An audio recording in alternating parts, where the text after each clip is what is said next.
lookalikes, and you create your lookalikes from those custom audiences. Okay, so you've created your custom audience. You now want to do some cold prospecting. One of the best ways to do that is to create your lookalike. And your lookalike is essentially, it's an audience segment created from existing customer audiences, so you can reach users with similar characteristics.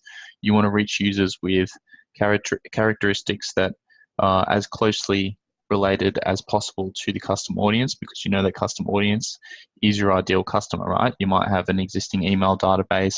These people are purchasing with you on a regular basis, so you want Facebook to go out and look for very similar people. So these lookalike audiences, they're set up in a way that they work on percentage increments.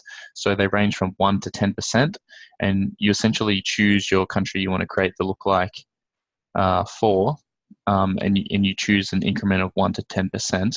So 1%, for example, if I was to create a lookalike 1%, it means the 1% of the Australian population, the Australian Facebook audience, that are most similar to the source custom audience. Whereas if you went up to 10%, it would essentially be 10% of the Australian Facebook audience that are most similar. So the larger the percent you use, the more reach you're going to get.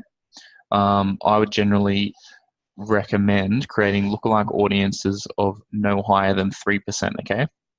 I think once you go beyond 3%, it gets a little too broad. Even though the reach is great, you might reach more people. They're going to be less and less similar to your custom audience the higher you go on that spectrum. So I'd recommend creating 3 lookalike audiences: a 0 to 1%, a 1 to 2%, and a 2 to 3%. And then you can add those in as you please into your ad sets.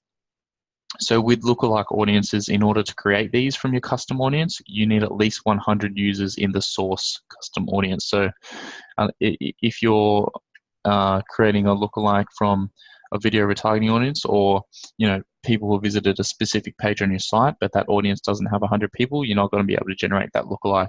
And you also don't want to, even if you have maybe 100, 120 people, you may be able to create the lookalike, but Facebook thrives on the data, right? So you want to give Facebook as many data points as you can so that it can easily go out and find similar users. Okay, if you had 10,000 people and you were saying, Facebook, go out and find a lookalike of these 10,000 people, it's going to have a much easier time than if it's trying to figure out who it's trying to find, if you've only provided Facebook or provided the algorithm with 120 people.